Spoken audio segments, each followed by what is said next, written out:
గురూజీ 72 గంటల్లోనే ఫోన్ లోని అద్భుతమైన జ్యోతిష్య పరిష్కారం చూపిస్తారు. నమ్మండి, నమ్మకపోండి, ఇది నిజం. శ్మశాన కాళి రుద్ర చౌడీదేవి ఆరాధకులు నంబర్ 1 వశీకరణ స్పెషలిస్ట్. గురూజీ మనిషి పుట్టుక నుండి చనిపోయే వరకు వచ్చే అన్ని క్లిష్టమైన సమస్యలకు పరిష్కారం ఇక్కడ లభిస్తుంది. విద్య, ఉద్యోగం, వ్యవహారం, స్త్రీ ప్రేమ, పెళ్లి, సంతానం, స్త్రీ పురుష వశీకరణం, భూవశం, భార్యాభర్తల కలహాలు, కోర్టు సమస్యలు, విడాకుల సమస్యలు, చేతబడి, అప్పుల బాధ, ఇంకా మీకు ఎలాంటి సమస్యలు ఉన్నా 72 గంటల్లోనే శాశ్వత పరిష్కారం చేయబడును. అందరికీ నమస్కారం. నేను మీ కీర్తన దేవరాయ. ముందుగా మనం చూస్తున్నట్లయితే గురు ట్రాన్సిట్ అనేది చాలా పాపులర్ అయింది. మనం చాలా వీడియోస్ చెప్తూ ఉన్నాము. చాలా మంది మంచి మంచి పరిహారాలు కూడా చేసుకుంటూ ఉన్నారు. మరి త్వరలో చూస్తున్నట్లయితే గురు పౌర్ణమి అనేది చాలా పాపులర్ ఫెస్టివల్. అందరం చాలా మంచిగా సెలబ్రేట్ చేసుకుంటాం. మరి ఆ గురుని అనుగ్రహం అందరికీ పొందాలని అందరికీ ఉంటుంది. మరి ముందు అసలు గురు పౌర్ణమి అంటే ఏంటో డీటెయిల్డ్ గా ఎక్స్ప్లెయిన్ చేయడానికి ఇవాళ మనతో పాటు మన స్టూడియోలో ఐకాన్ ఆస్ట్రాలజర్ సురేష్ బాబు గట్టుపల్లి గారు ఉన్నారు. ఆయన అడిగి తెలుసుకుందాం. Hi sir, firstly hearty welcome to our studio. నమస్తే అండి, జై Srimannarayana. Thank you. And first thing ఏంటంటే గురు పౌర్ణమి అనేది అందరూ చేసుకునే ఫెస్టివల్, వరల్డ్ వైడ్ గా చేసుకునే ఫెస్టివల్. అసలు గురు పౌర్ణమి అంటే ఏంటో ఇన్ డీటెయిల్ గా ఒకసారి ఎక్స్ప్లెయిన్ చేయండి. ముందుగా మన ఛానల్ ప్రేక్షకులందరికీ కూడా నా హృదయపూర్వక నమస్కారాలు. అందులో జై శ్రీమన్నారాయణ. Thank you. కీర్తన గారు దేవరాయ, ఎలా ఉన్నారు? బాగున్నాను సార్, బాగున్నాను. సో మన ప్రేక్షకులు కూడా మన ఛానల్ చూసి చాలా రకాల పరిహారాలు, చాలా రకాలుగా మెప్పొందిన వారు, చాలా రకాల పరిహారాలు చేసుకొని దాంట్లో బాగా మంచి స్థాయికి వెళ్ళిన వాళ్ళు కూడా ఉన్నారు. మన ఛానల్ కి చాలా మంది సబ్స్క్రైబర్స్, అంటే సబ్స్క్రైబ్ చేసిన వారు చాలా మంది ఉన్నారు. వారందరికీ కూడా ఈ యొక్క గురు పౌర్ణమి శుభాకాంక్షలు కూడా. అయితే ముందు ముఖ్యంగా ఈ యొక్క జూలై మాసంలో ఈ యొక్క గురు పౌర్ణమి అనేది వస్తుంది. అంటే ప్రతిసారి కూడా ఆషాఢ మాసంలోనే వచ్చేది గురు పౌర్ణమి. ఈసారి కూడా ఆషాఢ మాసంలో జూలైలో ఆషాఢ మాసం ఉంది. ఈ ఆషాఢ మాసంలో గురు పౌర్ణమి అనేది వస్తుంది అన్నమాట. అయితే ఈ గురు పౌర్ణమి జూలై 10వ తారీఖున మనకి ఉంది. అయితే ఇది మనకి పౌర్ణమి అయినా తిథులు ఏదైనా సరే సూర్యోదయానికి మనం చేసేటువంటి విధానం మనకి కనిపిస్తూ ఉంది, మన సాంప్రదాయ ప్రకారంగా కూడా. అయితే మనకి ఇరు రాష్ట్రాల్లో కూడా సూర్యోదయానికి ఏ తిథి అయితే ఉంటుందో దాన్ని మనం పరిగణనలో తీసుకొని చేస్తూ ఉంటారు. అలానే ఈ జూలై 10వ తారీఖున వచ్చేటువంటి గురు పౌర్ణమి ఏదైతే ఉందో ఈ పౌర్ణమి కూడా 10వ తారీఖునే మనం పరిగణనలో తీసుకోవాలి. అంటే 9వ తారీఖే ఆసనం అవుతుంది గురు పౌర్ణమి, కానీ 10వ తారీఖు మొత్తం రోజంతా ఉంటుంది. అదే కాక సూర్యోదయానికి ఉంది కాబట్టి ఆ రోజునే మనం నైట్ నుంచి వస్తుంది. ఈ సాయంత్రం 9వ తారీఖు సాయంత్రం 5 గంటల నుంచి కూడా పౌర్ణమి ఉంది, కానీ 10వ తారీఖునే మనం తీసుకోవాలి. అంటే 10వ తారీఖు అనేది కన్ఫర్మ్ గా గురు పౌర్ణమి అని మనం అనుకోవచ్చు. నిండుగా పౌర్ణమి ఉంటుంది కాబట్టి మిగులుగా ఉంది. అయితే ఈ 10వ తారీఖు పూజలు కానీ, హోమాలు కానీ, యజ్ఞ యాగాలు కానీ, అలానే వ్రతాలు కానీ, ఒక్క పొద్దులు ఉండేవారు కానీ, ఇలా చేసుకునేవారు వారి ఇంటి ఆచార ప్రకారంగా, ప్రాంతీయ ఆచార ప్రకారంగా చేసుకునేవారు ఎవరైనా ఉంటే సూర్యోదయానికి మినుపటే వారు తలస్నానం ఆచరించుకోవచ్చు. కొంతమందికి గురు పౌర్ణమి రోజున తలస్నానం ఆచరించేటువంటి విధి విధానాలు ఉండవు. వారి సిద్ధాంత ప్రకారంగా తలస్నానం చేయడం ద్వారా ఆ మెదడులో ఉన్నటువంటి మేధాశక్తి అంతా పోతుంది అనే ఒక నమ్మకం ఉంటుంది కొంతమందిలో. అందుకని చెప్పేసి కొన్న ఇంటి ఆచారం అది. అందుకని చెప్పేసి వారు ఏం చేస్తారంటే మునుపటి రోజు, అంటే పౌర్ణమికి ముందు రోజునే వారంతా కూడా అలంకరణ చేసుకోవడం కానీ, తలస్నానం ఆచరించడం కానీ చేస్తారు. మామూలుగా స్నానం అయితే ఆచరించవచ్చు. అయితే అలాంటి ఆచారాలు ఉన్నవారు దగ్గరలో ఏదైనా చెరువులు, వాగులు, కుంటలు కానీ, గుండాలు గాని, కోనేరులు గాని, సముద్రాలు ఇలాంటివి ఉంటే అక్కడ ఆచరించేటువంటి స్నానానికి అలాగ పట్టింపు అనేది ఉండదు. ఇది ముఖ్యంగా మనం చూసుకోవాల్సింది. ఇక తర్వాత సూర్యోదయానికి ముందునే మనము ఆరాధన గాని, ఇంట్లో ఉన్నటువంటి పూజ మందిరం గాని శుభ్రం చేసుకోవాలి. సూర్యునికి ఉదయించిన తర్వాత శుభ్రం చేసుకోవడానికి ఉండదు. మునుపటే మనం శుభ్రం చేసుకొని అక్కడ ఉండేటువంటి విధానంగా ఇంట్లో పూజ చేసుకునే వారు ఇంట్లో పూజ చేసుకోవచ్చు. ముఖ్యంగా ప్రతి ఒక్కరికి కూడా ఉదయించేటువంటి సూర్యునికి ఆరాధన చేయడంతో తనకు మించినటువంటి గురువు అనేది ఎవరు లేరు. ఈ భూమండలంలో గురువు అనగా ముందుగా మనకి గుర్తు రావాల్సింది సూర్య భగవానుడు. అతను ఉదయిస్తేనే మనకు అన్ని కార్యక్రమాలు మొదలవుతూ ఉంటాయి. రోజు మనకి గడవాలి అంటే సూర్యుడు ఉదయించాలి, కాబట్టి తనే మనకి మొదటి గురువు. ఇది ముఖ్యంగా అందరు గుర్తుపెట్టుకోవాలి. ఆ తరువాత సూర్యోదయం ఉదయించిన తర్వాత సూర్యునికి చేసుకోవాల్సిన నమస్కారాలు కావచ్చు, నీళ్లు ఆర్జన కావచ్చు, సూర్య బ్రహ్మానికి చేసేటువంటి యోగాలు కావచ్చు, నమస్కారాలు, ప్రాణాయామాలు, అలానే చాలా రకాలుగా సూర్యునికి నైవేద్యాలు పెడతారు. ఇలాగ అన్ని అయిపోయిన తర్వాత మనకి నచ్చినటువంటి గురు ఆలయం, దత్తాత్రేయ స్వామి ఉన్నారు, నరసింహస్వామి ఉన్నారు, లక్ష్మీ నరసింహస్వామి ఉన్నారు, అలానే రాఘవేంద్ర స్వామి ఉన్నారు, అలానే ఇంకా చాలా మంది చెప్పుకుంటూ పోతే సాయిబాబా గారు ఉన్నారు, సాయిబాబా ఉన్నారు, యేసుప్రభు ఉన్నారు, అల్లా ఉన్నారు. వీరంతా కూడా గురు ప్రవర్తలు, గురువుకు సంబంధించిన ప్రవర్తలు వీళ్ళంతా. వీరందరికీ కూడా ఆరాధన చేసేటువంటి విధి విధానాలు అయితే ఈ గురు పౌర్ణమి రోజున ఉన్నాయి. ఇకపోతే ప్రాసిద్ధి చెందినటువంటి ఆలయాలు, ఈ ప్రాసిద్ధి చెందినటువంటి గురు ఆలయాల్లో అక్కడ బ్రహ్మోత్సవాలు నిర్వర్తించేట్టుగా, కొన్ని దగ్గరైతే నవరాత్రులు కూడా నిర్వర్తించేట్టుగా, కొన్ని మినీ నవరాత్రులు 3 రోజులు చేసేటువంటి విధానాలు అయితే ఉన్నాయి. అలానే షిరిడి లాంటి ప్రదేశాల్లో అయితే గనక అక్కడ మనకి ఈ యొక్క కావిడి తిరణాలని చేస్తారు. షిరిడి లాంటి ఏరియాలో కావిడి తిరణాలని చేస్తారు. అక్కడ కావిడి తిరణాల, అలానే రథోత్సవం చేస్తారు. అలాంటి గురువుకు సంబంధించిన దేవాలయాల దగ్గర దత్తాత్రేయ స్వామివారు కావచ్చు, రాఘవేంద్ర స్వామి కావచ్చు, ఇలాంటి వారి దగ్గర వారి దగ్గర ఉన్నటువంటి విధానానికి అక్కడ ఉన్నటువంటి ఆచార పద్ధతుల ప్రకారంగా పల్లకి సేవలు ఇలా చేసేటువంటి విధానం కూడా ఉంటుంది. ముఖ్యంగా షిరిడిలో అయితే మాత్రము చాబిడి, షిరిడిలో చాబిడి అని ఉంటుంది. సాయిబాబా గారు అక్కడ మొత్తము ప్రదేశాలంతా కూడా పల్లకి సేవ చేసి అక్కడి నుంచి సాబిడికి తీసుకొచ్చేటువంటి విధానం కూడా మనకి ఈ రోజే, ఈ గురు పౌర్ణమి రోజు మనకు కనిపిస్తుంది. ఆ చాబిడి దగ్గర అంటే చాలా పెద్ద కథ ఉంది. అది మరొక్కసారి బాబా గారి గురించి మాట్లాడుకున్నప్పుడు మనం చూద్దాం. అయితే ఈ గురు పౌర్ణమికి అయితే ముఖ్యంగా అలాంటి కార్యక్రమాలు చేయడం ద్వారా పిల్లల్లో ఉన్నటువంటి అశాంత ప్రశాంత లేకపోవడం, నరదిష్టి ప్రవాహం, ఇవన్నీ కూడా తగ్గుముఖం పడతాయి. పిల్లలు చదువుకునేటువంటి వారు కావచ్చు, జాబ్ చేసేవారు కావచ్చు, వ్యాపారం చేసేవారు కావచ్చు, వారి మైండ్ సెట్ ఏదైనా బాగలేకపోతే, అనేజీగా ఉంటే, జ్ఞాపక శక్తి లేకపోతే కనుక ఈ గురువుకు సంబంధించిన గురు పౌర్ణమి రోజున కనుక అభిషేక, అర్చన, హోమ, యజ్ఞ, యాగాలు, జపాలు చేసినా కూడా అది పుణ్య ఫలితం వస్తుంది ఖచ్చితంగా అని చెప్పొచ్చు. మరొకటి ఏంటంటే విద్య నేర్చుకునేటువంటి వారికి, అధ్యయనం నేర్చుకునేటువంటి వారికి మొదటిగా సూర్యుడు చంద్రుడినే గురువుగా భావిస్తారు.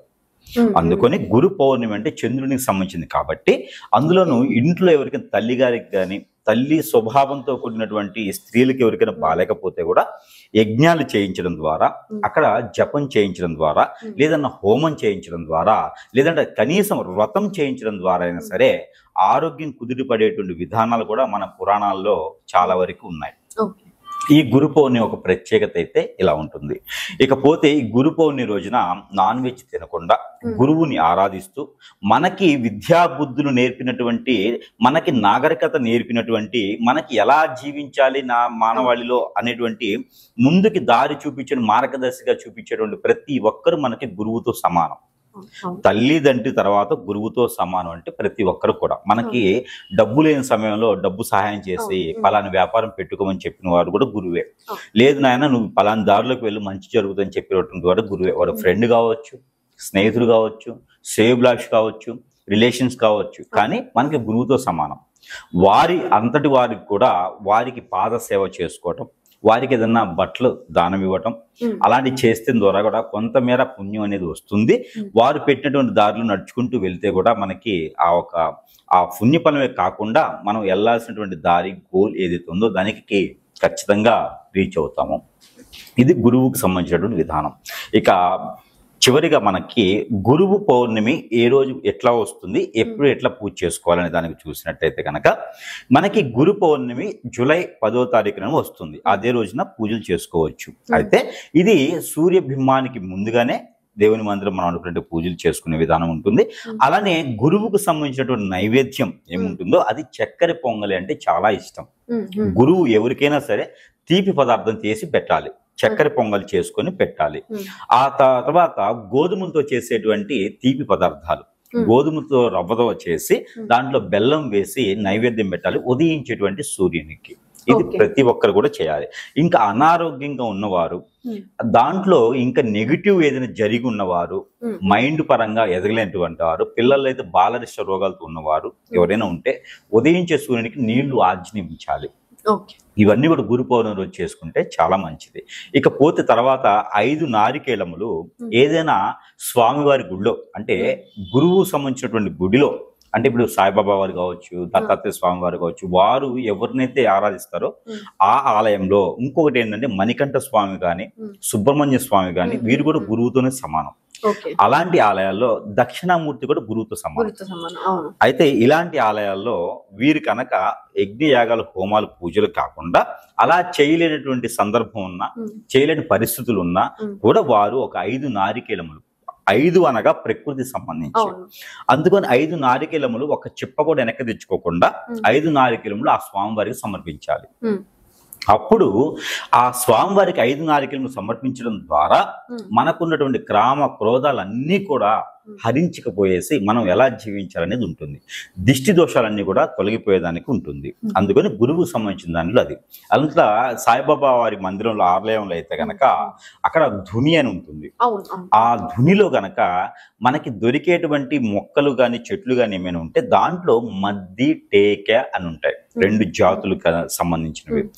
అవి దాంట్లో వేయటం ద్వారా మనలో ఉన్నటువంటి ఆర్థిక సమస్యలన్నీ కూడా తొలగిపోతాయి.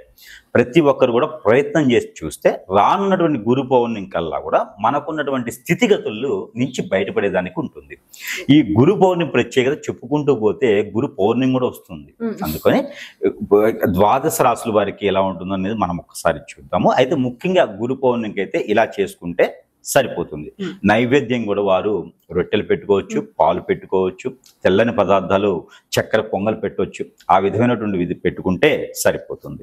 గురువు గారు, మరి ఈ గురు పౌర్ణమికి తులారాశి వారు ఎలాంటి పరిహారాలు చేసుకుంటే ఆ గురుని అనుగ్రహం సంపూర్ణంగా కలుగుతుందో ఒకసారి వివరించండి. మనకి మామూలుగా మనం మాట్లాడుకునేటువంటి భాషలో ఏంటంటే, గురువు అనగానే అందరికీ గుర్తొచ్చేది ఏంటంటే ఏదో ఒక గురువు సంబంధించిన ఆలయం. ఆ గురువు సంబంధించిన ఆలయంలోకి వెళ్ళేసి పూజలు, పునస్కారాలు చేయడం ద్వారా మనకేదో కలిసి వస్తుంది అనుకుంటాం. అలానే గురువు అనగానే ఎలాంటి ఆలయానికి వెళ్ళాలి అని అందరికీ సందేశం ఉంటుంది. ఆ సందేహం లేకుండా గురువు సంబంధించిన ఆలయాలంటే సాయిబాబా వారే కాదు, అలానే మనకి దత్తాత్రేయ స్వామే కాదు, లలితమ్మవారే కాదు, అలా కాకుండా వారికి కులదైవంగా కొలుచుకునేటువంటి ఆలయాలు ఏవైతే ఉన్నాయో అవన్నీ కూడా గురువుతో సమానమే. మనకి మంచి చేయాలి, మనకి దారి చూపించాలి, మనకి అన్ని రకాలుగా సహాయం చేశారు అనేటువంటి మన కోరికలు తీర్చగలేటువంటి స్వామి ఎవరైతే మనం అనుకుంటామో వాళ్ళందరూ కూడా గురువుతో సమానం. ఇది ముఖ్యమైనటువంటి విషయం. ప్రత్యేకించి సాయిబాబా వారి గుడిలోకి వెళ్ళాలి లేదా దత్తాత్రేయ స్వామి వారి గుడిలోకి వెళ్ళాలి అనేది కాదు. అందరూ కూడా ఒకే దగ్గరికి వెళ్ళి ఒక పొద్దులుండి క్యూ పెట్టేసి ఇబ్బంది పడిపోతారు. ప్రతి ఆలయంలోకి వెళ్ళొచ్చు, ఎక్కడైనా పూజలు చేసుకోవచ్చు. ప్రతి వారికి అంటే దేవునితో సైతం కూడా గురువు ఎవరయ్యా అంటే ఒక వినాయక స్వామి వారు. ముఖ్యంగా ముందు దేవుళ్ళలో కల్లా గురువు అంటే వినాయక స్వామి, ఆ తరువాత కుమారస్వామి, ఆ తర్వాత సుబ్రహ్మణ్య స్వామి, ఆ తర్వాత నటరాజస్వామి, ఆ తర్వాత దక్షిణామూర్తి. ఇంతమంది గురువు ఆలయాలు ఉన్నాయి.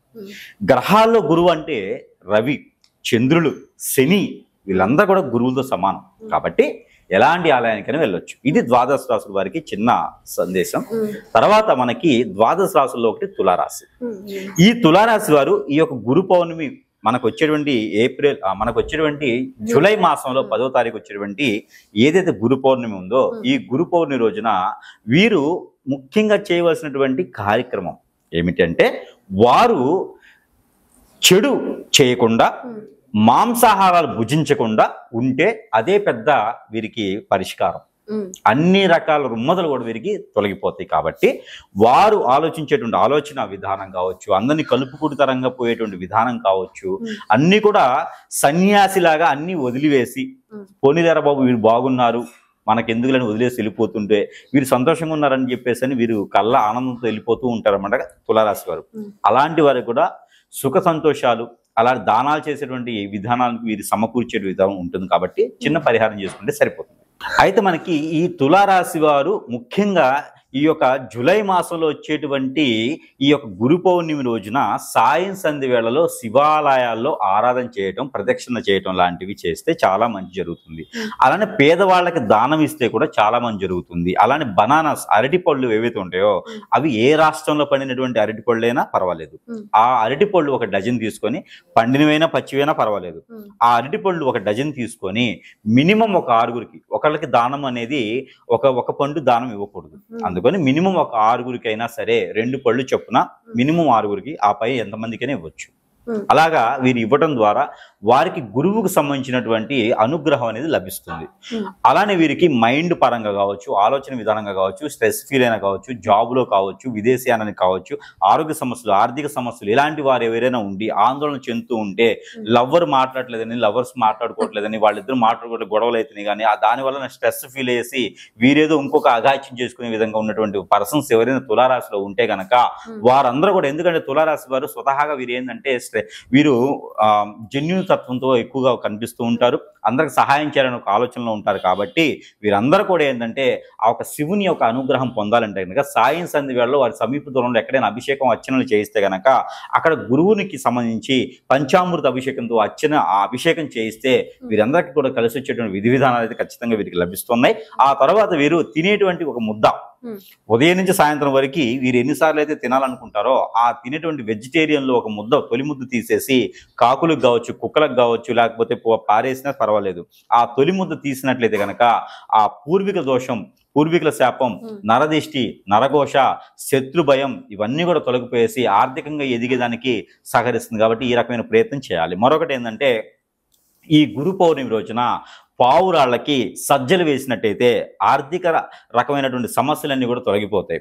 అలానే ఎక్కడైనా సరే హనుమాన్ మందిరం సమీప దూరంలో ఉంటే కనుక అక్కడ నువ్వుల నూనె ఒక 3 కిలోల పాటు ఉన్నట్టయితే ఆ 3 కిలోల నువ్వుల నూనె స్వామివారికి సమర్పించుకొని ప్రతిరోజు కూడా దాంతోనే దీపారాధన చేసుకొని ఇచ్చినట్టయితే కనుక వీరికి ఉన్నటువంటి అనారోగ్య సమస్య కాకుండా, వీరికి ఉన్నటువంటి పూర్వీకుల శాపమే కాకుండా, వీరికి ఉన్నటువంటి ఆరోగ్య సమస్యలే కాకుండా అలానే ఆర్థిక సమస్యలు కూడా కొంతమేర మెరుగుపడేదానికి, నరదిష్టి, నరఘోష కూడా తొలగేదాకా ఉంటుంది. కాబట్టి వీరు ఎక్కడైనా సరే చెట్టు, ఏమి చెట్టు అంటే మనకి ఈ యొక్క పప్పాయి చెట్టు, ఈ యొక్క తులారాశి వారు పప్పాయి చెట్టుని కనుక ఎక్కడైనా నాటినట్టయితే చాలా మంచి ప్రతిఫలం ఉంటుంది. లేదు అనుకుంటే కనుక వీరికి ఎక్కడైనా మోదుగు చెట్టు కనిపిస్తే ఆ మోదుగు చెట్టుకి పూజ చేసుకోవడం, ఆ పూజ చేసుకోవడం ద్వారా వీరికి అన్ని రకాల రుమ్మతులన్నీ తొలగిపోతాయి. లేదా సపోటా చెట్టు అయినా ఎక్కడైనా నాటినట్టయితే వీరికి అన్ని రకాల రుమ్మతులు తొలగేదానికి, ఆ గురువుకు సంబంధించిన అనుగ్రహం కూడా వీరికి ఉండేదానికి ఉంటుంది. కాబట్టి ఆ రకమైన ప్రయత్నాలు చేస్తే ఈ చెట్లు ఎందుకు చెప్తున్నానంటే ఇప్పుడు వారికి అనేజీగా ఉన్నటువంటి గ్రహం ఏది ఉందో అది పాజిటివ్ అవడానికి ఈ చెట్లు, దానికోసం వీరికి పాజిటివ్ అవడానికి అందులో గురు పౌర్ణమి రోజున చెట్లు నాటడం చేసడం ద్వారా వీరికి అన్ని రకాల అనుగ్రహాలు కూడా లభిస్తాయి. అందుకని తులారాశి వారు కూడా అదృష్టవంతులేదానికి అతి తక్కువ కాలంలోనే మనం అదృష్టవంతులు అవ్వాలనుకుంటే ఈ గురు పౌర్ణమి రోజున ఈ చిన్న పరిహారాలు చేసుకుంటే సరిపోతుంది. మరి చూసారు కదా, తులారాశి వారు ఈ గురు పౌర్ణమికి ఆ గురుని అనుగ్రహం పరిపూర్ణంగా కలగడానికి ఇలాంటి పరిహారాలు చేసుకొని చక్కగా ఉంటారని కోరుకుంటూ మరొకసారి మీకు, మీ కుటుంబ సభ్యులకి గురు పౌర్ణమి విషయాన్ని తెలుపుకుంటూ మరో రాష్ట్ర కలుద్దాం. అంతవరకు సెలవు.